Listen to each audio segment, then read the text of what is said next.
최근에 통계적으로 보니까 6월 시장이 우리나라 12개월 중에 항상 시장이 제일 안 좋았더라고요. 이번에도 그때와 같이 전개가 된다라고 하면 어느 섹터가 오히려 어닝 모멘텀이 나는지 좀 눈에 들어오는 섹터가 좀 보이십니까? 사실 그런 얘기를 주변에 하거든요. 좀 약점을 찾기가 어려운 것 같다. 물론 이제 내수는 굉장히 나쁠 거다라 생각을 합니다만은 이 전체 우리나라가 취한 지금 상황에서 가장 큰 우려의 요인이 중국이잖아요. 중국이 이미 우리 걸 안 사려고 하는 거는 더 안 살 게 없을 정도로 안 사고 있다. 그러면은 이제 뭐 많이들 말씀하시는 게 안녕하세요. 박세희과 식사합시다입니다. 오늘은 제가 작년 연말부터 저분이 논리가 굉장히 탄탄하고 시장에 대한 비유도 많은 분들이 비관적인 얘기를 할 때 긍정적인 얘기를 해주셨는데 너무나 지금까지 시장이 잘 맞아가지고요. 이분은 꼭 한번 모시고 그 논리의 배경과 어떻게 그렇게 탄탄한 역사적 배경 지식을 또 갖고 계셨는지 그런 부분을 여쭤보려고 오늘 모셨습니다. 오늘 나오신 초대 게스트 분은 86번가 정광우 대표입니다. 안녕하세요. 네, 안녕하십니까. 네. 86번가 하면 딱 떠오르는 생각이 뉴욕의 브로드웨이 뭐 40 몇 번가, 뭐 코리아타운 30 몇 번가, 네. 뭐 이런 것처럼 예. 뉴욕에서 공부하셨나? 네, 그 잠시 있었습니다. 잠시. 예. 그렇죠. 그러면 예. 뉴욕에 잠시 네. 계셨던 곳이 86번가. 주소지가 그렇습니다. 네. 그렇군요. 얼마 전에 저희 아들 졸업식이 있어가지고 네네. 뉴욕을 갔다 왔는데 그래서 우리 정광호 대표를 예. 제가 뉴욕 가서 생각을 좀 많이 했었습니다. 감사합니다. 네. 오늘 우리 정광우 대표님의 그동안의 이미지가 워낙 이제 좀 정갈하고 깔끔하게 말씀을 하셔서 식사도 정갈하고 깔끔한 이 동네 최고의 돈가스 집에서 네네. 주문을 해와서 식사를 준비했습니다. 네. 올라오면서 보니까 줄이 아주 길게 서 있더라고요. 그렇죠. 네네. 네. 오늘 좋은 얘기, 중요한 얘기를 좀 많이 해야 되거든요. 네. 그러니까 식사부터 먼저 든든하게 드시고 네네. 시작을 하시죠. 네, 그러겠습니다. 네. 예.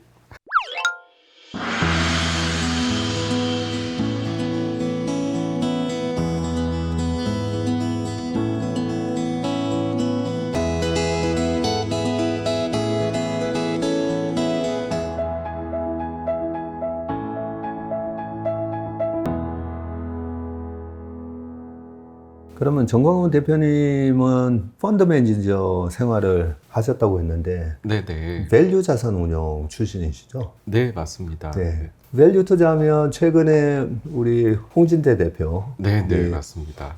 식사시다에서도 나오셨는데 첫 직장도 밸류로 들어가셔서 네, 그렇습니다. 몇 년 정도 근무하셨어요? 네, 제가 이제 11년 말에 입사를 해서 2020년에 이제 퇴사를 했습니다. 거의 10년 채우고 딱 예, 나오셨네요. 그렇습니다. 저는 나와 주셔서 너무 감사한 게 참 많은 분들이 경제적 자유를 얻기 위해서 공부를 엄청 하시잖아요. 네.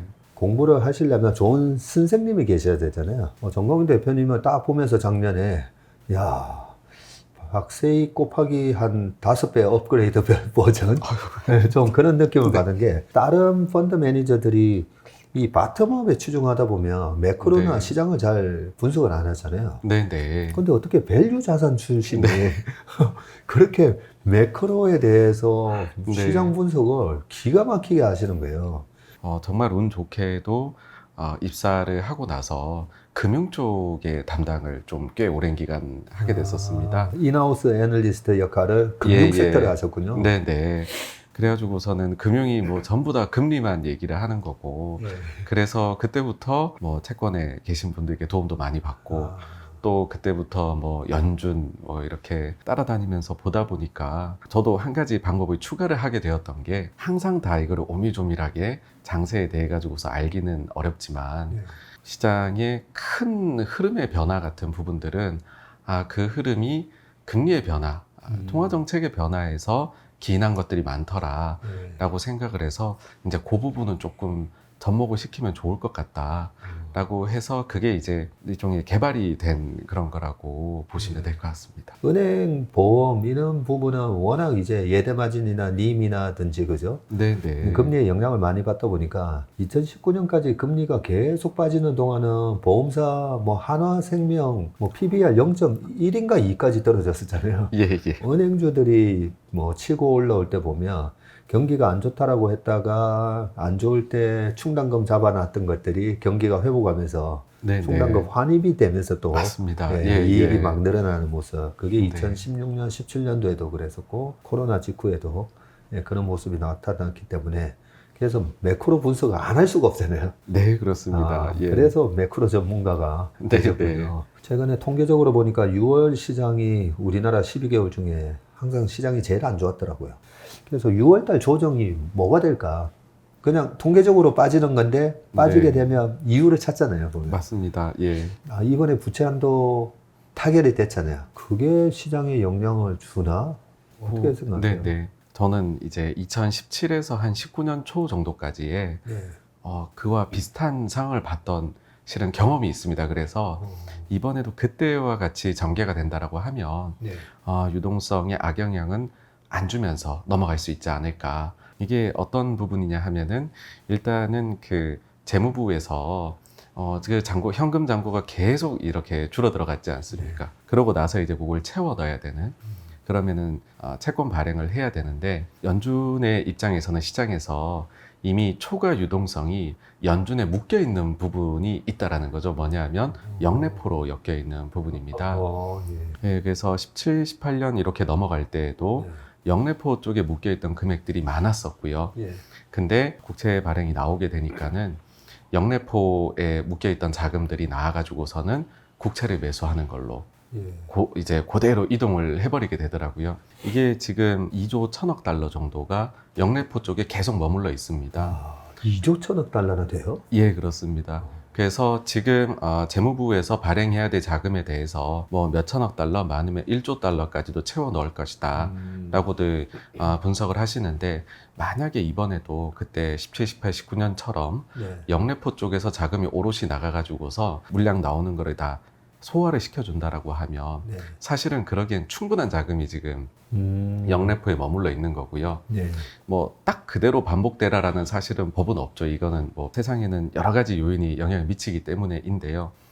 한 가지만 딱 보셔야 된다라고 하면 영래포 금리하고 그 다음에 미국채 초단기물, 특히 이제 1개월물 네. 요 금리하고의 차이를 보시면은 그때가 반복이 돼 있지 않을지를 아시기 쉽습니다. 예. 네, 그래서 영래포 금리가 1개월물보다 높으면 사람들은 1개월물을 안 사고 영래포로 다 가지 않습니까? 그러겠네요. 이제 몇 년 전이 그랬었거든요. 원래는 이게 영래포가 더 높았습니다, 금리가. 그러니까 영래포 쪽에 머물러 있다가 그 다음에 부채한도 협상 즈음으로 해서 발행이 늘어야 될 때 재역전이 발생했습니다. 그래서 1개월물 금리가 다시 높아졌거든요. 그러니 사람들이 영래포를 다 버리고 1개월물로 가니까는 재무부 발행하는 물량을 고스란히 다 소화를 할 수 있었습니다. 근데 이번에도 보시게 되면 지금 부채한도 협상을 좀 이제 얼마 앞두고서 몇 달 전만 해도 이제 영래포 금리 대비해서 1개월 금리가 더 낮았습니다, 많이. 그래서 영래포로 더 많이 갔었는데 최근에 보시면은 이게 재역전이 일어났습니다. 그래서 1개월물이 영래포 금리보다 더 높거든요. 영래포가 5.05%인데 1개월물이 한 5.15% 정도 지금 되어 있습니다. 그 연준의 정책금리랑 거의 붙어 있네요. 예, 예. 그래서 이렇게 역전이 발생하면 다시 자금이 영래포에서 나와서 이제 단기물로 갈 수 있을 것 같고요. 제가 생각할 때는 그런 점을 연준이 의도하고 있는 것이 아닌가라는 생각이 듭니다. 왜냐하면 이 영래포 금리라는 것은 기준금리 하단에 OBP를 더 주고 있거든요. 그래서 기준금리를 올리면 이게 올라가 버립니다. 근데 단기물 금리 자체는 시장의 기대로 형성되는 거지 않습니까? 연준이 나중에 얼마까지 금리를 올릴 거야. 그래서 요즘에 보시면 뭐 스킵론을 가져와서는 최종 금리를 여기서 한번 더 올릴 것처럼 얘기를 하니 단기물 금리가 위로 가 있거든요. 그러니까 그런 식으로 액션을 계속 취하고 연말까지 가면 제 생각에는 물량 소화를 상당 부분 할 수 있지 않을까라고 해서 연준의 어떻게 보면 작전인 거죠. 본인들의 계획대로 된다라고 하면 그러면 유동성이 적절히 배분이 돼서 유동성에 따른 악영향이 없을 수도 있지 않을까라고 네. 예, 그렇게 생각을 합니다. 그리고 좀 전에 이제 말씀하신 것 중에 스킵론이라는 네, 네, 말씀을 하셨는데 네. 그 연준이 진짜 말씀하신 대로 시장이 또 갑자기 또 금리 이제 멈췄어 하면서 너무 뜨거워질까 네, 네. 봐 아니야 이거 우리 일단 이번에는 그냥 한번 보고 다음에도 또 올릴 수 있어 하면서 그게 포즈가 아니라 스킵이라는 단어를 쓰면서 말 그대로 이번에는 스킵했다가 최근에 티밀하우스 기자가 7월에 또 25bp 올릴 수 있다. 네, 네. 이렇게 얘기를 했는데 파월의 그동안의 이 어조를 보면 올릴 것 같지는 않은데 어떤 지금 작전을 쓰고 있는 겁니까? 그동안에는 사실 연준이 실수를 이번 사이클에선 참 많이 했다라고 생각을 합니다. 야, 그러니까는 인플레이션이 일시적이다라는 말 때문에 지금도 네. 고통을 받지 않습니까? 그러네요. 근데 이번에 이 스킵은 저는 신의 한 수다라고 생각을 하고요. 왜냐하면 연준 입장에서 제일 부담스러운 것이 금리를 더 안 올려도 될 것 같기는 한데 그래 버리는 순간에 시장에서는 곧바로 그러면 멈추는 거 넘어서서 언제 인하할 건대로 너무 빨리 시선이 네. 넘어가지 않습니까? 네. 근데 그건 너무 부담스러워하는 것 같아요. 왜냐하면 인플레가 좀 꺾인 거지 완전히 목표하는 2%까지 잡힌 게 아닌 상황에서 금리 인하가 빨리 나타나면 기껏 잡아놓은 인플레 심리가 또 튀어오를 수도 있는 그러니까요. 것 같거든요. 그래서 연준이 제일 원하는 거는 계속 겁을 주는 것 같아요. 언제든 더 올릴 수 있다. 그래서 그런 기대를 계속 만들어 놓으면 자연스럽게 인하 기대감이 사라지게 되는 것 같습니다. 그래서 제일 원하는 거는 저는 멈추고 싶다라고 생각을 하고요. 그렇지만은 올린다는 신용은 굉장히 함으로 인해 가지고서 연내에는 최소한 인하 기대감을 시장에서 완전히 없애고 싶다. 그전에도 여러 방법을 썼거든요. 뭐 연준이 점도표를 가지고도 좀 겁도 줘보고 연준 위원들이 나와가지고서 뭐 6%까지 올려야 된다는 얘기도 해보고 네. 다 안 먹혔었는데 네. 스킵은 딱 꺼내니까는 시장이 이거를 반응을 해준 것 같거든요. 네. 그래서 요 스킵이란 단어를 계속 아마 사용을 하면서 그걸 가지고 연말까지 쭉 끌고 가지 않을까라고 생각을 하는데 그럼에도 불구하고 금리는 아마 동결을 하지 않을까 싶습니다. 7월 달에도요? 예. 네. 왜냐하면 현실적으로 그게 자꾸 올라가 버리게 되면 사실 그 은행 사태 터지고 나서 은행들 중에 아직까지도 연준에서 뭐 BTFP 같은 걸로 급전을 빌려가서 생활을 하고 있는 은행이 여전히 있거든요. 그러니까 그런 은행들한테 금리를 계속 더 올려가는 거는 사실은 굉장히 좀 악영향을 미칠 수 있다고 생각하고요. 그 다음에는 앞서 말씀드린 그 영래포 기준으로 봐도 영래포 자체가 기준금리 대비해서 움직이기 때문에 그걸 잘못 올려버려 가지고서는 단기 국채하고 또 역전이 발생을 해버리면 그러면은 정말로 연준은 그냥 생짜로 단기 자금 시장에서 자기네가 돈 풀어서 사야 되거든요. 그런 여러 가지 그 부담 요인들을 생각을 했었을 때에는 뭐 이 정도면은 일단은 뭐 인플레도 좀 잘 내려오고 있으니까 네. 가급적인 멈추고 싶어 하지 않을까 생각합니다. 최근에 그 상업용 부동산 얘기도 되게 많잖아요. 네, 그렇습니다. 근데 주택시장은 너무 단단하더라고요. 네, 이번에 그렇습니다. 뉴욕 가서도 예. 방값을 알아봤더니 뭐 3,400불 하던 데가 이제 5,100불 됐더라고요. 2년 만에. 근데 뭐 수요는 많다 뭐 약간 이런 느낌인데 반면에 상업용 부동산은 공실률이 확실히 늘어나고 네네. 그리고 특히나 이 캘리포니아 쪽이 좀 타격이 좀 큰 것 같고 더는 올리지 못하겠다는 싶은데 좀 시장을 되게 좀 비관적으로 보시는 분은 상업용 부동산부터 시작해서 네. 이제 시작이다 네네. 뭐 이런 얘기도 하시거든요. 예. 상업용 부동산 문제는 저는 지금의 높은 금리가 몇 년 동안 유지가 될 것이냐와의 싸움이라고 생각을 합니다. 우리는 이런 상업용 부동산 거래를 할 때 구조 자체가 다 변동금리에다가 단기적으로 해가지고서 계속 이렇게 되지 않습니까? 근데 미국은 보통 그런 거래를, 큰 거래를 할 때 보게 되면 만기도 다 분산을 시켜놓고 또 그 다음에 이거를 변동이냐 고정이냐도 분산을 많이 시켜가지고서 거래를 하게 되는 것 같더라고요. 그런 현실을 봤었을 때에 지금 금리가 올라간 것이 그러면 만기가 도래해가지고서 이제 금융을 해야 되는 그런 쪽에서가 사실은 이자 비용이 많이 올라가고 문제가 되는 것인데 근데 그 점이 1년, 2년 정도면은 그렇게까지 큰 타격은 안 주지 않을까라고 생각을 합니다. 근데 이것이 정말 3년 이상 이 정도 금리 수준이 쭉 끌고 간다라고 해버리면 그러면은 상업용 쪽에서도 이제는 만기 도래분이 계속 커지게 되고 이자 부담은 점점 높아지게 되면 그러면 견디기가 좀 어려워질 수도 있다라고 생각을 합니다. 그래서 요거는 뭔가 만성 질환이다라고 생각을 하고요. 그 만성 질환이 경과가 악화가 몇 년 뒤에 되어 간다. 그러니까 계속 검진을 받아서 확인해야 되는 거죠. 그래서 지금 당장에서는 저는 터질 문제는 아닌 것 같다. 요거는 금리가 내려가게 되면 금리 실질 부담은 낮아질 수 있다라고 생각을 하고요.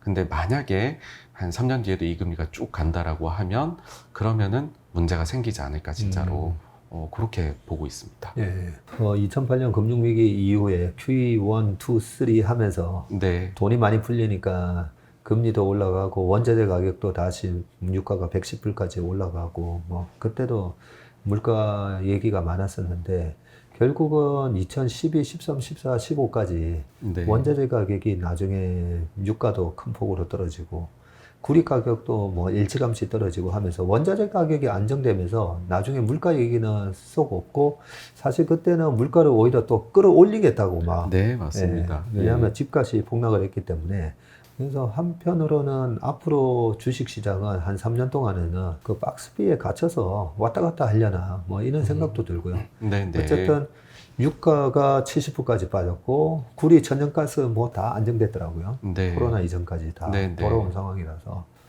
이제는 뭐 그렇게 뭐 물가 걱정을 작년만큼 할 필요가 있을까.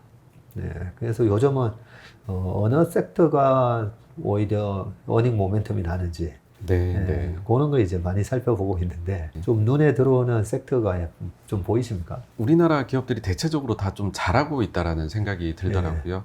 예상치 대비 대체로 대표 기업들은 더 좋은 실적을 뭐 심지어 반도체도 적자를 기록하고 뭐 그랬지만은 그 적자 폭이나 이런 게 시장 예상치보다는 훨씬 적었지 않습니까? 그래서 이 위기 상황을 겪으면서 어쨌든 뭔가는 조금 더 단단해진 것 같다 하는 생각이 들고요. 네. 그러면은 그런 것들이 이제 좀 경기가 많이 둔화됐다가 좀 회복 국면에 들어가게 되면 이미 마진을 좀 잘 올릴 수 있는 비용 관리라든지 아니면 뭐 규모의 경제나 이런 걸 갖춰뒀으니까 이익의 성장이 한국의 대형주들은 좀 잘 나오지 않을까라고 생각을 하고요. 사실 그런 얘기를 주변에 하거든요. 좀 약점을 찾기가 어려운 것 같다. 오히려. 예, 예. 물론 이제 내수는 굉장히 나쁠 거다라 생각을 합니다만은 현실적으로 우리나라가 뭐 주식시장에서 내수는 아주 작은 비중밖에 차지를 하지 않기 때문에 밸류에이션이 그렇게 아주 처참한 수준으로 낮다라고 생각을 하거든요. 그래서 그런 걸 보면은 전체적으로 이거는 뭐 한국 기업들 쪽으로는 좀 기회가 오는 것 같다라고 뭐 그렇게 저는 생각을 하고 있습니다. 네. 저도 뭐 비슷한 생각이 드는 게 보면 너무 다 잘하고 있는데 이 전체 우리나라가 취한 지금 상황에서 가장 큰 우려의 요인이 중국이잖아요. 예. 지금 어제자 신문을 보니까 우리나라 대중 수출이 20% 밑으로 떨어졌더라고요. 네. 그러면 대중 수출 비중이 28% 갔다가 19%까지 떨어졌다는 말은 뭐 반도체가 줄어서 이기도 하지만 뭐 중국에서도 여전히 계속 이렇게 한한령을 계속 하고 있나 뭐 이런 느낌도 들고 있고 네. 중국으로 수출이 안 되다 보니까 무역 수지 적자가 14개월 나버리고 지금 이런 상황이잖아요. 네. 여기에 대해서 걱정들을 좀 많이 하시거든요. 저는 근데 중국이 이미 우리 걸 안 사려고 하는 거는 더 안 살 게 없을 정도로 안 사고 있다라고 생각을 합니다. 예. 그러니까 1차 한한령을 하고 나가지고서 우리나라 소비재는 뭐 아무것도 안 사지 않습니까, 지금? 그러니까요. 예, 뭐 핸드폰도 1%밖에 안 되고 점유율이 자동차도 1%. 자동차도.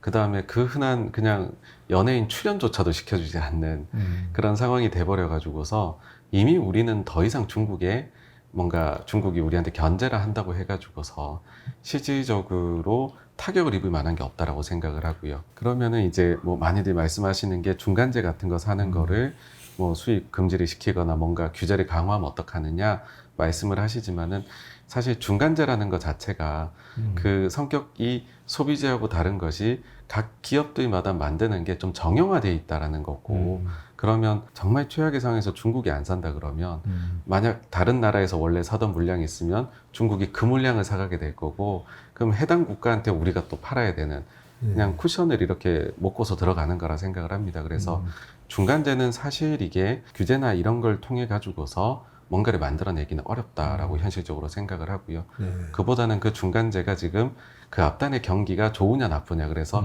과잉 재고냐 아니냐라는 사실 아주 근본적인 문제만 있는 거지, 뭐 중국의 이슈가 저는 영향을 미치지는 않지 않을까. 예. 예, 그렇게로 생각을 해서 경기가 글로벌이 회복이 되면 우리는 자연스럽게 뭐 그게 중국에 대한 걸로 직접 나타나던 아니면은 다른 데로 쿠션을 거쳐서 나타나던 전체적으로는 무역이 개선되지 않을까라고 생각을 합니다. 네. 지금 말씀하시면서 뭐 여러 가지 아이디어가 막 떠오르는데요. 중국의 시대가 그동안에 중국이 WTO에 가입한 이후로 네. 2000년, 2010년에서 우리가 중국 사드 보복이 있기 전 2016년까지 한 15년 동안 네. 중국을 통해서 돈을 되게 많이 벌었잖아요. 맞습니다. 예. 그런데 앞으로는 인도 시대라고 얘기하잖아요. 네, 미국의 네. IPEF라고 아예 그 프레임을 만들어 버렸으니까 네. 뭐 미국이 만든 프레임대로 뭐 가겠죠. 네, 애플의 생산 공장도 인도로 이제 조금씩 옮겨가고 하니까, 그러면 만약에 우리가 인도 시장에 대해서 우리 기업들이 잘 대응을 하고 있다면 네. 그 20년 전의 중국 모멘텀이 다시 인도와 그 아세안 국가 중심으로 해가지고 네, 똑같은 네. 역사가 반복될 수 있겠구나라는 생각이 확 들었어요. 예. 저도 그런 점에서 기대를 많이 하고 있습니다. 그리고 예. 실제로 인도 쪽에서는 뭐 우리에 대한 이미지가 나쁘지 않은 것 같습니다. 되게 좋다고 뭐, 그러더라고요. 예, 현대차나 이런 데도 예. 워낙 잘 하고 있지 않습니까? 예. 거기서. 그래서 오히려 그쪽이 더 저는 뭐 기회 요인으로 그렇게 봐도 좋지 않을까라고 생각을 합니다. 네. 그리고 방금 똑같은 역사가 이제 인도에서 일어나지 않을까라고 얘기하면서 역사는 반복된다라고 했는데, 최근에 쓰신 책 제목이 예, 투자의 되풀이. 역사는 반드시 되풀이 된다. 그렇죠. 투자의 역사는 반드시 네, 되풀이된다. 주식시장에서 절대라는 말을 쓰면 안 되지만 제가 절대라는 말을 쓸 수 있는 게 반드시 주식시장의 역사는 반복된다. 예, 근데 예. 그게 왜 반복되는 거예요? 네, 저도 그게 항상 궁금했었거든요. 네. 이번에도 어떤 게 있었냐 하면 코로나 이후에 증시가 막 좋을 때 그때 언젠가는 이 증시도 꺾이고 내려갈 텐데 그때에 또 사람들이 그때 빠질지 몰랐어라는 과연 말을 할까 였었어요. 지인분들하고 얘기를 해보며 이번에는 안 그러지 않을까. 왜냐하면 워낙에나 다양한 SNS 매체를 통해 가지고서 사실 뭐 저희 뿐만 아니라 한국 이제 넘어서 가지고서 미국이나 이런 데 정말 유명한 투자자들도 다 막 실시간으로 저희가 접할 수 있잖아요. 그러니까요. 그래서 저도 그걸 보면서 이번엔 진짜 다르지 않을까라고 생각했는데 또 반복되어 가지고서 하락을 맞았거든요. 네. 그래서 든 생각이 이게 우리가 뭔가 기술의 발전이나 정보의 습득의 용이성 이런 것이 아니라 인간의 본성 자체에 욕심이 있고 또 반대로 떨어질 때는 두려움이 있다 보니까는 역사가 반복이 될 수밖에 없구나 라는 생각이 제일 이제 강하게 들었었습니다. 예. 그리고 또 다른 요인을 생각을 해보면 경제 자체가 뭐 딱 한 방향이 아니라 어느 정도는 순환이 존재하기 마련이고 거기에 대해 가지고서 과열이 되면은 이제 정부가 나서는 거죠. 과열이 되면은 좀 가라앉히기 위해 가지고서 긴축을 하고, 반대로 또 너무 안 좋으면은 유동성을 공급하는. 그래서 반복이 뭔가 비슷하게 되는 걸까라고 했을 때 가만히 놔두면은 그때마다 상황이 다 다를 것 같아요. 그런데 정부가 항상 너무 뜨겁지도 너무 차갑지도 않게 만들려고 개입이 또 들어오다 보니 안 좋아지면 정말 안 좋지만 지금부터는 좋아지겠지 하는 식으로 반복이 되게 만들고, 너무 좋을 때는 다 좋다 그럴 때는 아무 이유 없이 툭 꺾이게 되는 일이 발생하고가 또 정부의 역할 때문에도 있지 않을까라고 생각을 합니다. 우리 연합인포맥스 TV나 다른 뉴스의 경제 채널이 많이 활성화가 됐기 때문에 개인 투자가 분들이 이 정보의 비대칭성이 좀 없애도록 그 수많은 애널리스트 분들이 우리 펀드 매니저들한테만 제공하던 그 정보를 지금은 우리가 듣기도 전에 유튜브 나와서 먼저 얘기를 해버리니까 정보의 비대칭성이 저도 거의 없어졌기 때문에 주식시장의 등락의 폭이 약간 스무딩해지지 않을까, 저도 그런 기대를 했었는데 제가 보니까 두 가지 원인이 좀 있는 것 같더라고요. 그 인간적 동물적 본성은 변하지 않는다는 점도 있고, 또 이 진폭을 만드는 게 결국은 이제 부채 때문이잖아요. 네, 네. 맞습니다. 예. 그래서 이번에 부채에 대해서 공부를 좀 많이 해봤더니, 야, 미국 시장에서 1200조나 되는 거는 그 마진뎁 트레이딩, 예, 신용 투자가 있었더라고요. 네. 예, 그리고 이번에 시장이 빠질 때 나스닥 지수가 뭐 35%까지 빠지고, 네. 필라델피아 반도체 지수는 거의 50% 빠졌잖아요. 예. 아니 그 필라델피아 반도체 지수 안에 보면 엔비디아, AMD 뭐 예. 이렇게 좋은 우량 기업들이 반토막이 나나 했더니 그게 다 부채 때문이었다라는 걸 알 수가 있고요. 네. 그런 것들이 이제 부채 위기를 많이 말씀하셨던 네. 그런 시장에 대해서 비관적인 그런 전망을 해주셨던 분들로부터 이제 좀 배운 내용이었어요. 네. 예. 그런데 이 부채가 돈 많은 사람들도 부채를 쓰다 보니까 예. 부채가 이제 돈이 자금이 제한적인 사람한테는 이번에 결국은 마진콜을 당하면서 깡통이 네. 돼버리는데 네. 돈 많은 사람들은 여전히 시중에 돈이 너무 많다 보니까 예. 그 여기 영향을 안 받는 부채 사용자들이 있더라고요. 네. 이 영향을 안 맞습니다. 넣는 예. 부채 사용자가 미국에서는 이번에 그 6,500억 달러 정도까지는 그 여전히 신용이 유지가 되더라고요. 네. 예, 그래서 이거 여기는 돈 많은 사람들이 쓰는 부채구나 내 생각이 들고, 그래서 돈이 조금 자금 관리가 안 된 사람들이 이번에 또 투매가 나오면서 결국은 다 털리고, 예. 그러면 돈 많은 사람들이 싸네 하면서 또 사게 되면서 또 올라가고, 네.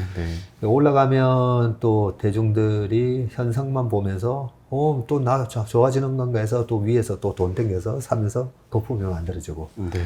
이거는 우리가 자본주의에서 돈을 쉽게 땡겨올 수 있는 이 구조가 유지되는 한은 계속 반복이 되겠구나. 네, 맞습니다. 그런 생각이 들더라고요. 예. 그게 이제 진짜 인간의 본성하고 결합이 되어버리면 상승 효과도 엄청 내고 예, 반대 효과도 엄청 내면서 네. 예, 그런 진폭 크기를 만들어내는 것 같습니다. 예. 그런 측면에서 제가 그 투자의 역사는 반드시 되풀이 된다. 제가 그 부분을 좀 반드시 읽어보시라고 말씀을 드린 게, 너무 우리가 보면 지나간 시장에 대해서 복귀를 좀 안 해요. 펀더 매니저는 어쩔 수 없이 복귀할 수밖에 없어요. 네. 슈퍼갑의 기관에서 네. 부르잖아요. 예, 반성문을 반성문 써서 오라고 그러잖아요. 우리 개인 투자가분들이 보면 지나간 거는 복귀를 안 하고, 그래 지금 그렇죠, 뭐가 올라간데 어떤 섹터가 좋은데 하면서 또 자꾸만 이렇게 쫓아다니다. 그런 측면에서 참 좋은 책을 쓰셨다라는 생각을 했습니다. 감사합니다. 네. 이제 처음 말씀을 드리는데, 반도체 주식이 나중에 그러면은 이건 언제 안 좋아지는데 이런 것까지도 보실 거잖아요. 예. 그때 빠져나오면은 절대 험한 꼴은 보지 않는다. 원화도 1,440원을 찍고 근데 지금 떨어지는 추세에 들어갔다고 보세요. 잘하면은 1,100원대도 가지 않을까. 네. 왜냐하면 끝없는 위기 속 기회는 언제나 숨어 있습니다. 성공한 투자 고수들과 나눈 투자의 철학.